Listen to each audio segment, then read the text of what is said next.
ગુજરાતમાં ભારે વરસાદે જનજીવન થાળે પડી રહ્યો છે ત્યારે ભારે વરસાદ બાદ સુરત મહાનગરપાલિકા દ્વારા સુરત શહેરના જુદા જુદા વિસ્તારોમાં રોડ રસ્તાની કામગીરી હાથ ધરવામાં આવી છે.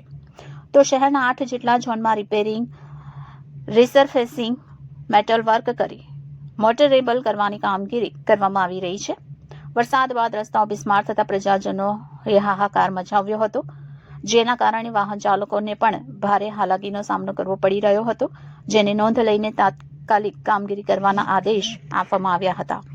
તો ગુજરાત સરકારના મુખ્યમંત્રી શ્રી ભૂપેન્દ્રભાઈ પટેલ સાહેબ દ્વારા સુરત મહાનગરપાલિકાના કુદરતી વરસાદના કારણે સુરત મહાનગરપાલિકાના રસ્તાઓ અતિશય બિસ્માર થઈ ગયા હતા અને ભારે વરસાદને કારણે રોડ રસ્તા ખરાબ થઈ ગયા હતા, જેથી 181 કરોડ 50 લાખ રૂપિયા સુરત મહાનગરપાલિકાને ફાળવી આપતા સુરતના ઉધના ઝોનમાં રોડ રસ્તા રિપેરિંગ કરવાની સંપૂર્ણ કામગીરી આજ રોજ સવારથી શરૂ કરવામાં આવી છે.